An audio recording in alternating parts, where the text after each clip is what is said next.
এরপরে আসছি, ওই নারী জাহান্নামী যে নারী তার স্বামীকে বলে তোমার সঙ্গে বিয়ে হয়ে আমার জীবন নষ্ট হয়ে গেছে, তুমি আমাকে কি দিয়েছো, তোমার সঙ্গে আমার মতো মেয়ে বলে তোমার জীবনটা বেঁচে গেছে, আমার মতো বিয়ে বলে তুমি উদ্ধার হয়ে গেলে, ইত্যাদি ইত্যাদি প্রশ্ন করে স্বামীকে।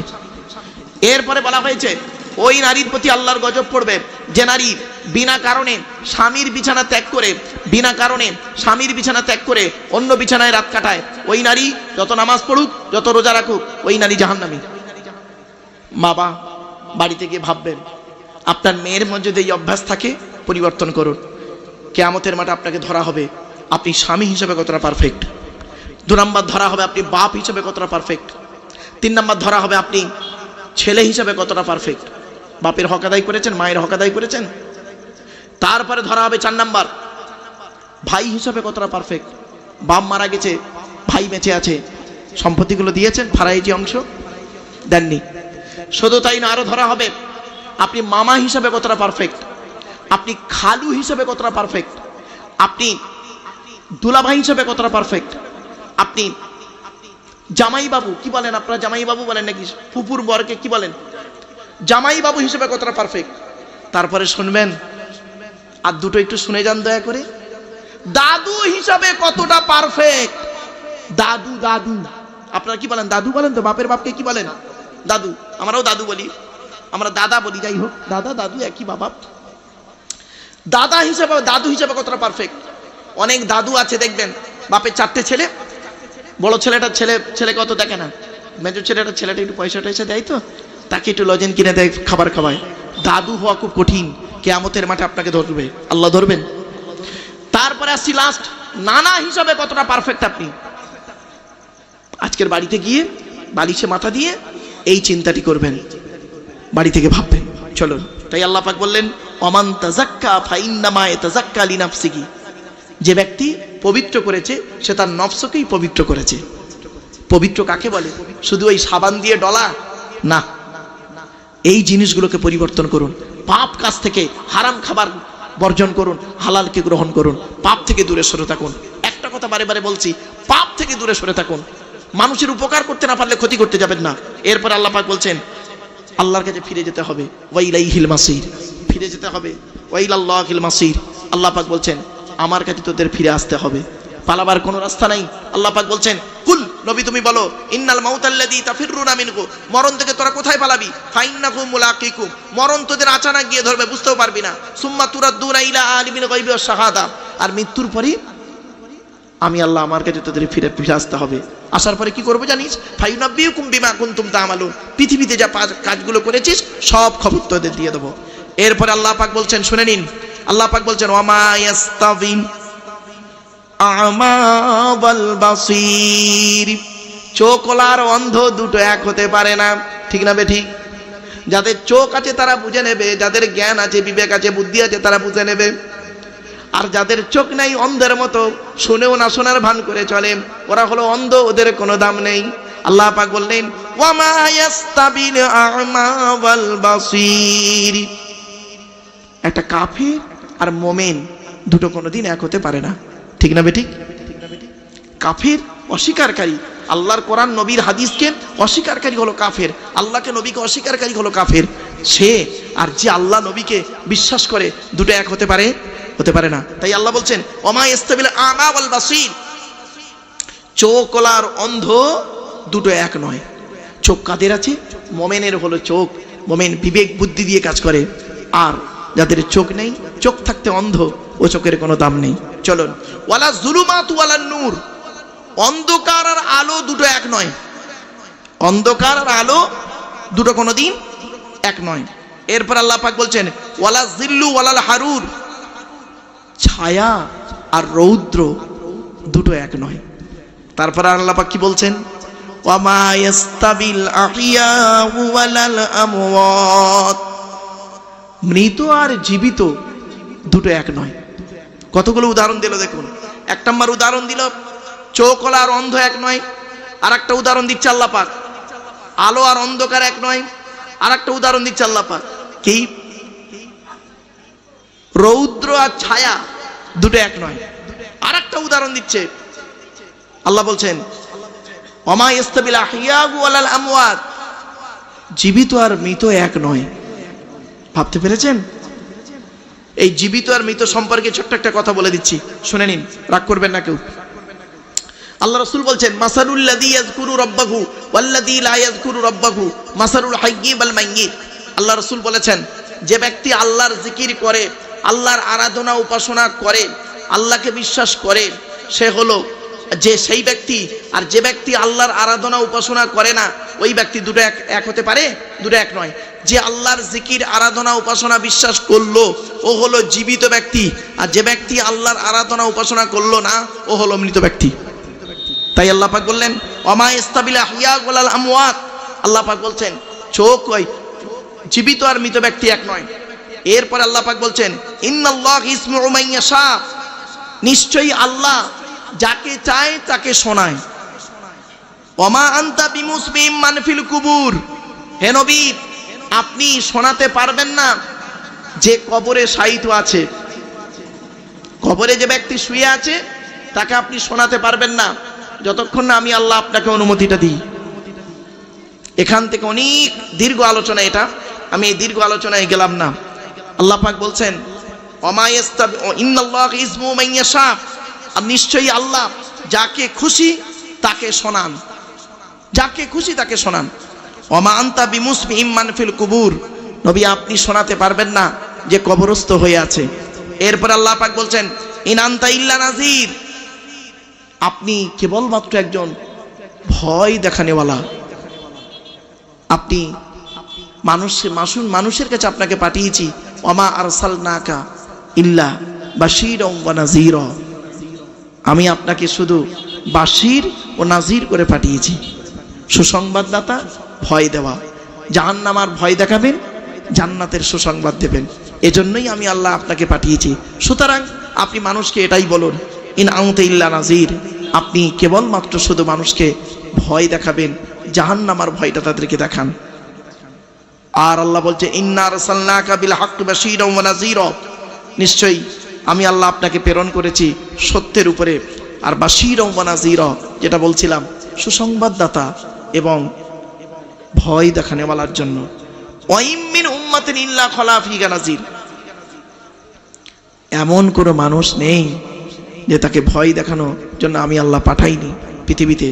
এজন্য আল্লাহ রাব্বুল আলামিন মানুষকে হেদায়েতের জন্য যুগে যুগে নবী রাসূল পাঠিয়েছেন, কিতাব পাঠিয়েছেন। আমরা সেগুলোকে শুনেছি কিন্তু আমল করিনি, বুঝেছি আমল করিনি। আমাদের সমস্যা হলো ওই জায়গাটায় আমলের অভাব হলো আমাদের। তাই আল্লাহ রাব্বুল আলামিন বলছেন, ওয়া ইউকাযযিবুকা ফাকাদ কাযযাবাল্লাযীনা মিন ক্বাবলিহিম, তারা যদি আপনাকে মিথ্যা বলে, আল্লাহ বলছেন নবীকে, নবী তারা যদি আপনাকে মিথ্যা বলে তাহলে আপনি কি করবেন? ফাকাদ কাযযাবাল্লাযীনা মিন ক্বাবলিহিম, জানবেন ওদের পূর্ববর্তীরাও মিথ্যা কথা বলেছিল। জাআতুহুম রাসূলুহুম বিল বায়্যিনাত, তাদের কাছে এসেছিল আল্লাহর তরফ থেকে, তাদের কাছে এসেছিল রসুল আল্লাহর তরফ থেকে এবং দলিল নিয়ে এসেছিল। প্রত্যেকটা নবী রসুল তারা এসেছেন দলিল নিয়ে, যাকে আল্লাহ পাক যে কিতাব দিয়ে পাঠিয়েছেন সেই কিতাব নিয়ে তারা এসে বলেছিল একটাই কথা, ইন্নী লাকুম রাসূলুন আমিন, আমি হলাম সত্যবাদী রসুল। ফাত্তাকুল্লাহা ওয়া আতিউন, তোমরা আল্লাহকে ভয় করো, আমাকে অনুসরণ করো। প্রত্যেকটা নবী রসুল বলেছেন ইন্নী লাকুম রাসূলুন আমিন, আমি হলাম সত্যবাদী রসুল। মানুষদের কাছে এসে বলেছেন ইন্নী লাকুম রাসূলুন আমিন, আমি হলাম সত্যবাদী রসুল। ফাত্তাকুল্লাহা ওয়া আতিউন, তোমরা আমাকে ভয় করো, মানে আল্লাহকে ভয় করো, আমাকে অনুসরণ করো। কিন্তু দুঃখের বিষয়, তারা আল্লাহকেও ভয় করেনি আর রসুলদেরকে অনুসরণ করেনি, নবীদেরকে অনুসরণ করেনি, বরং উল্টে নবীদের সঙ্গে খারাপ আচরণ করে কাউকে মেরে দিয়েছে, কারোর প্রতি অত্যাচার করেছে, বিভিন্ন দিকের অত্যাচার করেছে।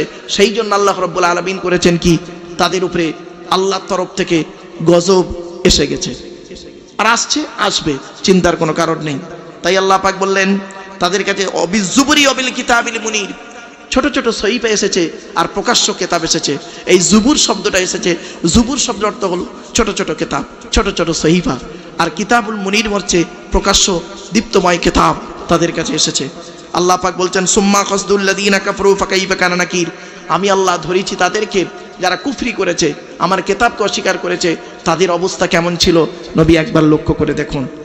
এরপরে আল্লাহ পাক বলছেন, বান্দা লক্ষ্য করো, আলাম তারা আন্নাল্লাহা আনজালা মিনাস সামাই মাআন, হে পৃথিবীর, একটা রুকু শেষ করলাম, এরপরে পরের রুকু হচ্ছে আল্লাহ রাব্বুল আলামিন বলছেন,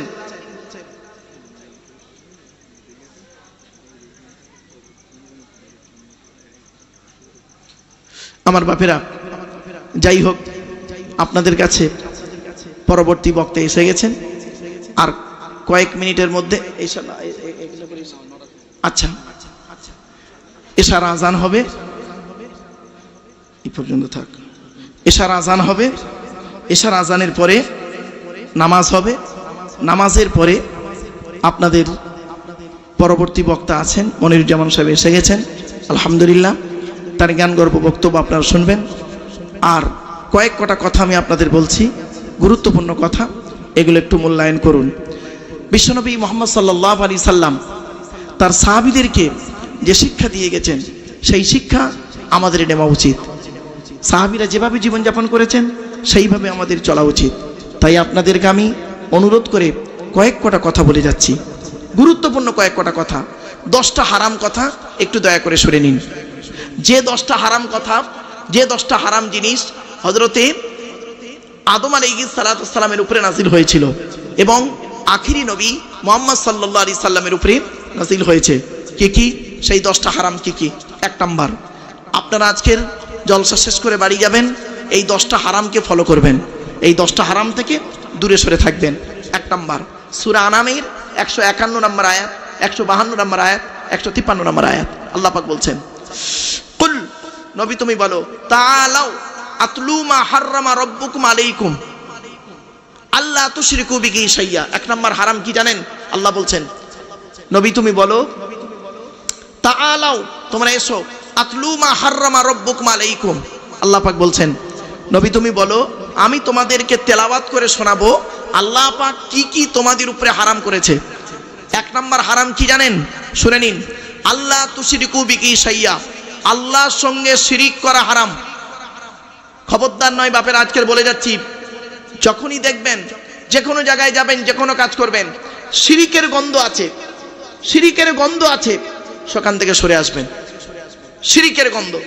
দু একটা বলি আপনাদের, আপনারা, আমরা চলার সময়, চলার জীবনে অনেক সময় কসম খাই, কসম খাই না? কসম খাই তো। অনেকে দেখবেন কসম করতে করতে আল্লাহর কসম বলেন, আর আল্লাহর কসমই সঠিক। আল্লাহ ছাড়া অন্যের নামে যদি কেউ কসম করে, আল্লাহ রাসূল বলেছেন, মান হালাফা বিগাইরিল্লাহি ফাকাদ আশরাকা, আল্লাহ রাসূল বলেছেন, যে ব্যক্তি আল্লাহ ছাড়া অন্যের নামে কসম করবে ও মুশরিক হয়ে যাবে। খবরদার, পীরের কসম, মাজারের কসম, ভাইয়ের কসম, মায়ের কসম, ছেলের কসম, ভালোবাসার কসম, মালের কসম, কোনো কসম চলবে না। কসম যখন করবেন আল্লাহর কসম করবেন, এটা মাথায় থাকবে। আর কসম করে যদি ভেঙে ফেলেন, কসমের কাফারা আপনাকে দিতে হবে। কসমের কাফারা কি? 10টা ফকির খাওয়াতে হবে, অথবা 10টা ফকিরকে কাপড় দান করতে হবে, অথবা একটা গোলাম আজাদ করতে হবে, অথবা 3টে রোজা রাখতে হবে। কসম করলে হবে না বাপ, কসম করে ভেঙে ফেললে কিন্তু বিপদ।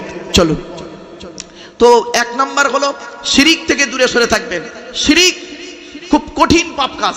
আল্লাহ পাক সকলের গুনাহ মাফ করলে করতে পারেন। ইন্নাল্লাহা লা ইয়াগফিরু আন ইউশরাকা বিহি, আল্লাহ পাক বলছেন, ওয়া ইয়াগফিরু মা দুনা যালিকা লিমান ইয়াশা। আল্লাহ পাক শিরককারীর গুনাহ মাফ করবে না। অন্য গুনাহ মাফ করলে করতে পারেন, কিন্তু শিরককারীর গুনাহ মাফ করবে না। বাপেরা, বারে বারে বলছি, শিরিক থেকে দূরে সরে থাকুন। 1 নাম্বার। 2 নাম্বার হারাম কাজ কি? ওয়াবিল ওয়ালিদাইনি ইহসানা, পিতামাতার অবাধ্য হবেন না। পিতামাতার অবাধ্য হওয়া, পিতামাতার গালিগালাজ করা, পিতামাতার অত্যাচার করা হলো হারাম, হারাম, হারাম। তাই আল্লাহ পাক বললেন, ওয়াবিল ওয়ালিদাইনি ইহসানা। আর আপনাদেরকে বলে যাচ্ছে, এই আয়াতের তাফসীর থেকে বহু আয়াত বেরিয়ে আসবে। আল্লাহ পাক বলেছেন, ইয়াসআলুনাকা মাযা ইউনফিকুন কুল মা আনফাকতুম মিন খায়রিন ফালিল ওয়ালিদাইনি ওয়াল আকরাবিন। আল্লাহ পাক বললেন, নবী তোমাকে ওরা প্রশ্ন করছে টাকা পয়সা কোথায় ব্যয় করলে আল্লাহ খুশি হবে। নবী তুমি বলে দাও, কুল মা আনফাকতুম মিন খায়রিন ফালিল ওয়ালিদাইনি ওয়াল আকরাবিন। নবী তুমি বলে দাও, টাকা পয়সা সর্বপ্রথম তোমাদের বুড়ো বুড়ি বাম্মার পিছনে ব্যয় করবে, আল্লাহ খুশি হয়ে যাবে। জোরে বলুন সুবহানাল্লাহ।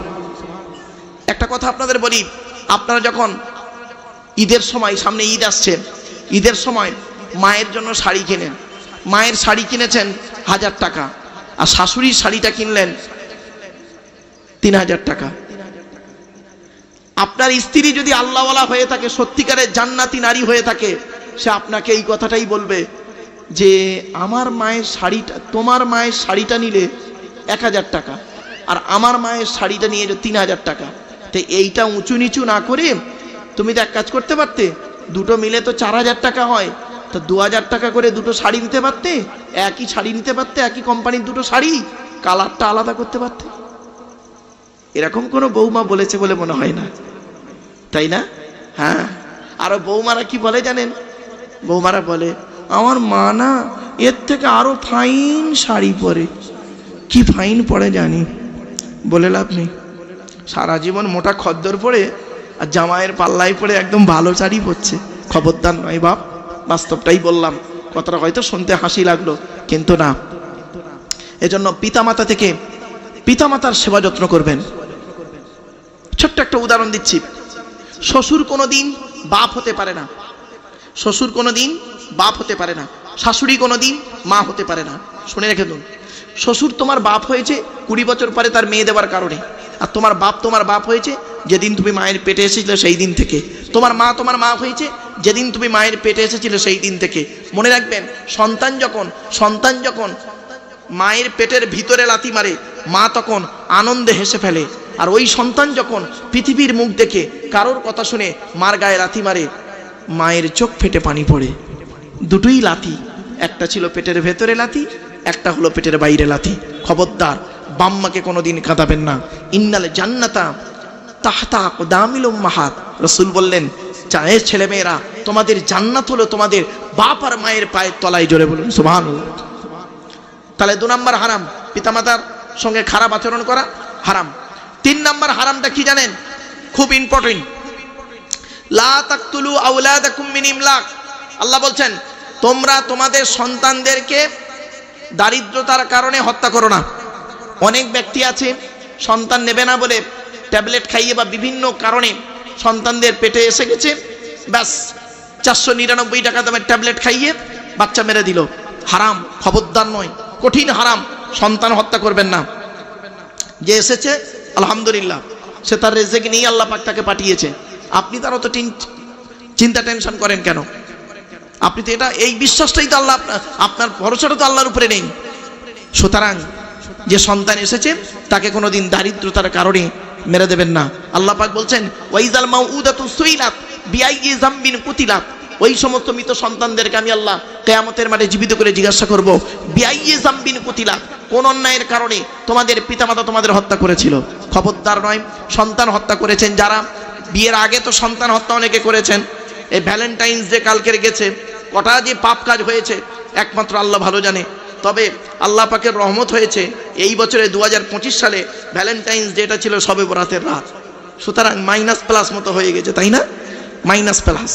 তো যাই হোক, আমার মাধ্যমিক পরীক্ষা ছিল, আলেম ফাজের আমার মাধ্যমিক, এই জন্য মোটামুটি পাপের দিকে ছেলেমেয়ের একটু কমেই গেছে, এটা আমার ধারণা।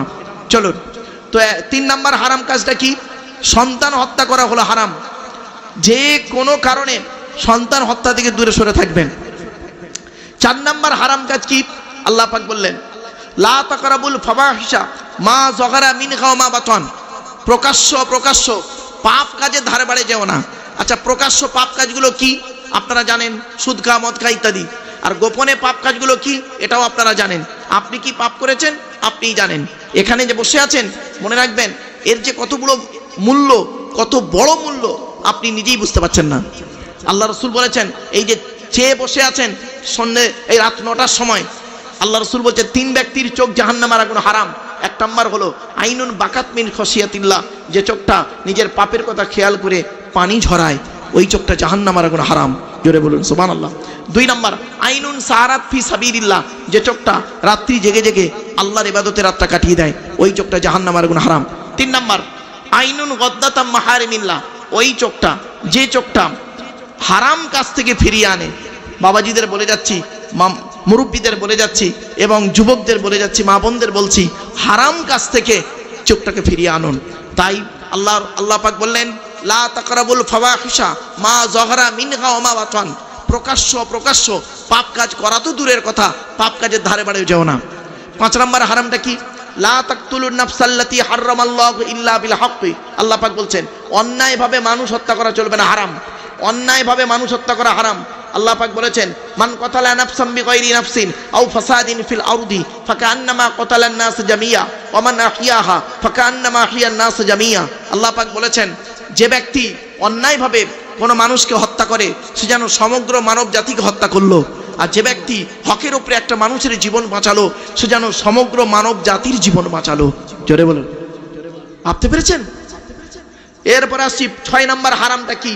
লা তাকরাবু মাল আল ইয়াতীমি ইল্লা বিল্লাতী হিয়া আহসান।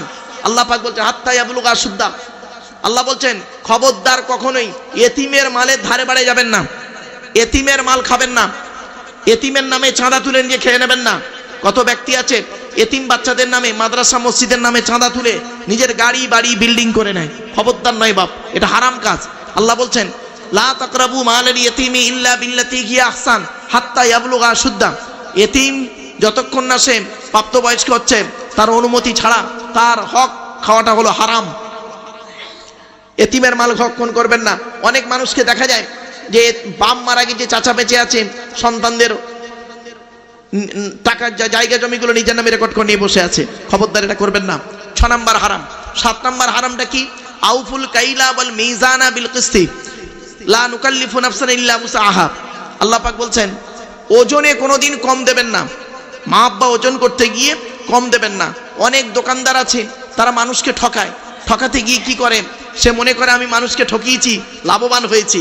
আল্লাহ বলে বোকা, তুমি ঠকিয়েছো, তোমাকেও ঠিক ঠকতে হবে। ওয়াইলুল লিল মুতাফফিফিন আল্লাযীনা ইযা ইক্তালু আলান নাস ইস্তাওফুন। খবরদার ওজনে কম দেবেন না। যারা ওজনে কম দেয় তাদের প্রতি আল্লাহর গজব। খবরদার ওজনে কোনোদিন কম দেবেন না, ঠকিয়ে ব্যবসা করবেন না। ব্যবসা যখন করবেন হালাল ব্যবসা করবেন, সঠিক ব্যবসা করবেন এবং ন্যায়ভাবে ব্যবসা করবেন, আল্লাহ আপনার বরকত দেবে। এরপর আল্লাহ পাক বলছেন ওয়াইদা কুলতুম ফাদিলু ওয়ালাউ কানা যা কুরবা। আল্লাহ পাক বলছেন যখন তুমি কথা বলবে ন্যায্য কথা বলবে, যদিও তোমার আত্মীয় হয়। তোমার বাপ অন্যায় করেছে আর তুমি বলবো আমার বাপ ন্যায় করেছে, এটা কোনোদিন মোমেনের পরিচয় নয়। অন্যায় অন্যায়, ন্যায় ন্যায়। তোমার মা যদি অন্যায় করে অন্যায়, তোমার শাশুড়ি যদি অন্যায় করে অন্যায়, স্ত্রী যদি অন্যায় করে অন্যায়, মেয়ে যদি অন্যায় করে অন্যায়। নিজের বেলা অন্যায় নয় আর পরের বেলা অন্যায়, এটা করো না। আল্লাহ পাক বলছেন ওয়াইদা কুলতুম ফাদিলু ওয়ালাউ কানা যা কুরবা। যখন তুমি কথা বলবে ন্যায্য কথা বলবে, সেটা তোমার নিজের ব্যক্তি হোক বা অন্য ব্যক্তি হোক, ওটা দেখতে যাবেন না। আজকের এই জায়গাটায় আমরা দাঁড়িয়ে না অনেক উল্টোপাল্টা বিচার করতে গিয়ে ভালো মানুষগুলোকে জেল খাটিয়ে মেরেছি আর নিরপরাধ মানুষগুলোকে জেল খাটিয়ে মেরেছি, অপরাধীদেরকে আমরা বাইরে ছেড়ে রেখেছি। ঠিক না ঠিক? আজকের এই আয়াতটার যে কত মূল্য, এর ব্যাপক আলোচনা। এজন্য আপনাদের বলে যাচ্ছি আল্লাহ বলছেন ওয়াইদা কুলতুম ফাদিলু ওয়ালাউ কানা যা কুরবা।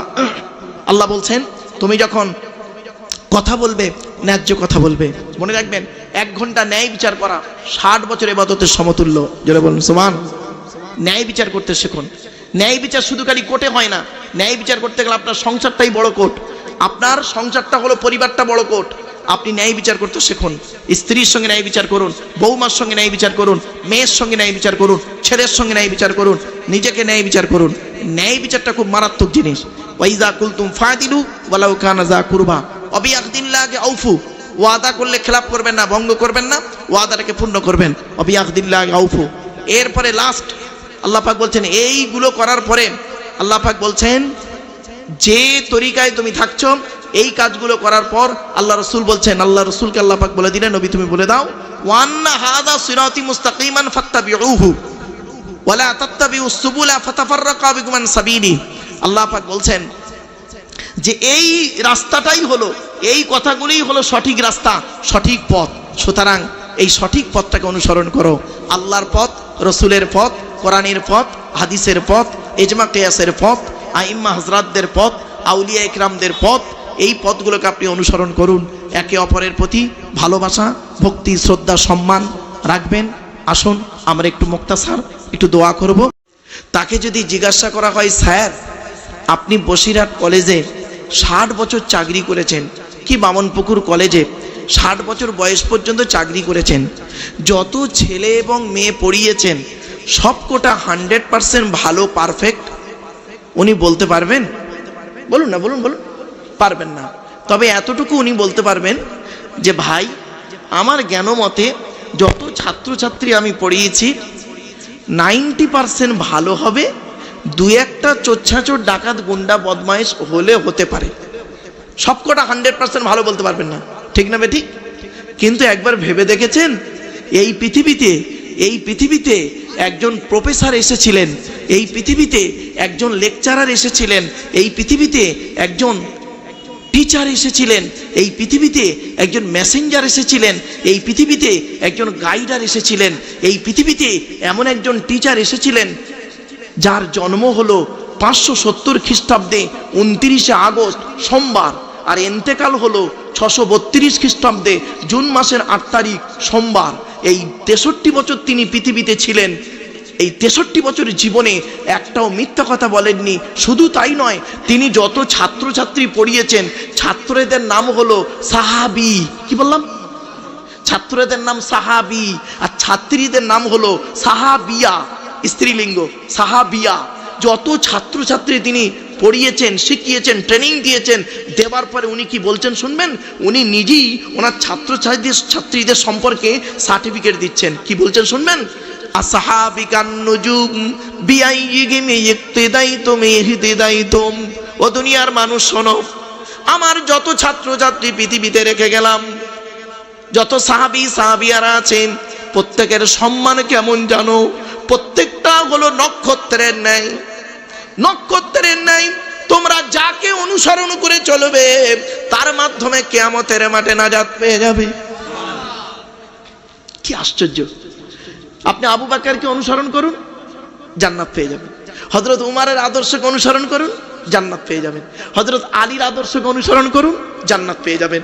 আপনি হযরত উসমান গনির আদর্শকে অনুসরণ করুন, জান্নাত পেয়ে যাবেন। হযরত বেলাল রাদিয়াল্লাহু তাআলা আনহুর আদর্শকে অনুসরণ করুন, জান্নাত পাবেন। কাকে বলবো? আব্দুল্লাহ ইবনে মাসউদ, হাসান বিন সাবেত, কাকে? আব্দুল্লাহ ইবনে আব্বাস, কাকে? যে কোনো সাহাবিয়াকে অনুসরণ করুন, জান্নাত পেয়ে যাবেন। এটাই হলো একজন পৃথিবীর শ্রেষ্ঠ টিচারের পরিচয়। আমার বাপেরা, সেই টিচারকে আল্লাহ রাব্বুল আলামিন করলেন কি? একা পাঠায়নি, পৃথিবীতে একা পাঠায়নি তাকে, তানাকে পাঠিয়েছেন, আবার সঙ্গে একটা গাইড বুক পাঠিয়েছেন। এই গাইড বুকটা আমার হাতে, আর এই গাইড বুকের ব্যাখ্যা হলো তাফসিরুল কোরআন। বাপেরা, এই কোরআনের যে তাফসির, জীবনে আমি আপনাদের অনুরোধ করে বলে যাচ্ছি, বাপ আমাকে যদি দাওয়াত নাও করেন কোনো দুঃখ নেই, আমি যদি মরেও যাই বাপ, আপনাদের আমি হাতে ধরে বলে যাচ্ছি, আপনারা এই তাফসিরুল কোরআনটাকে বন্ধ করবেন না, এই কোরআনের তাফসিরকে বন্ধ করবেন না। বাবা, জলসা দেওয়া আর কোরআনের তাফসির দেওয়া আসমান জমিন তফাৎ। জলসায় না উল্টো পাল্টা বলা যায়, এর বিরুদ্ধে ওর বিরুদ্ধে বলা যায়, কিন্তু তাফসিরুল কোরআনের মাহফিলে কোরআনের আলোচনা করতে এসে কারোর বিরুদ্ধে কিছু কথা বলতে গেলে না বাবা, বুকটা কেঁপে যাবে। আল্লাহ পাক কোরআনে কি বলছে শুনবেন? ওয়ালাকাদ সাররাফনা ফি হাযাল কুরআনি লিন-নাস মিন কুল্লি মাসাল ওয়া কানাল ইনসানু আকসারা শাইইন জাদালা। কি আশ্চর্য! সূরা কাফের মধ্যে আল্লাহ বলছেন, আমি আল্লাহ এই কোরআনের ভিতরে প্রত্যেকটা জিনিস সুন্দর করে মানুষের জন্য উপমা স্বরূপ পাঠিয়ে দিয়েছি। জোরে বলুন। সব দিকের আলোচনা করা আছে কোরআনের ভিতরে, কিন্তু মানুষ, আল্লাহ বলছেন মানুষ এরা বোঝে না। ওয়াকানাল ইনসানু আকসারা শাইইন জাদালা। এরা বোঝে না, নিজেদের মধ্যে খালি মারামারি করে। ঠিক না বে ঠিক? এরা বোঝে না, নিজেদের মধ্যে মারামারি করে। আমি আল্লাহ বলেই দিয়েছি যে আমার কোরআনের বাণী, আমার বাণী বুঝতে তোরা পারবি না বুঝতে।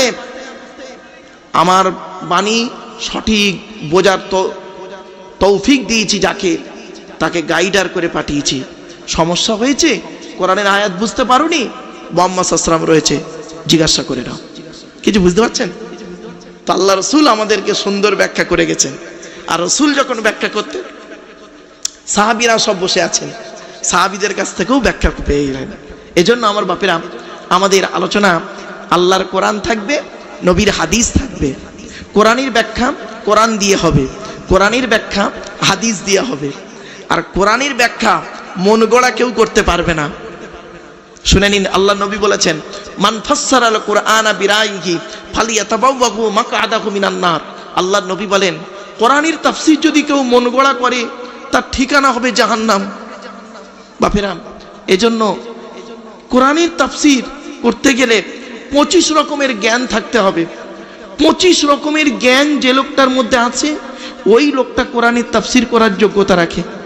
আমার বাপেরা, আপনাদেরকে বলি, এই তাফসীরুল কোরআনের মাহফিলে আপনারা আসবেন, বসবেন, বুঝবেন। বুঝতে না পারলে উলামা হযরতদেরকে বলবেন, হুজুর আমরা বুঝতে পারিনি, একটু খুলে বলুন। উলামা হযরতরা যারা আছেন যোগ্য মানুষ, আপনার কি বলবো, মনিরুজ্জামান সাহেব আমার অত্যন্ত বন্ধুবর্গ মানুষ, খুব ভালো মানুষ, যোগ্য আলেম মনিরুজ্জামান সাহেব। আরও আপনার, এজন্য আপনাদের বলি বাবা, কোরআনের আলোচনা শুনুন। আসুন আমরা আর অন্যদিকে সময় না দিয়ে আমরা মূল তাফসীরে ঢুকবো। ঢোকার আগে প্রাথমিক কিছু কথা বলবো।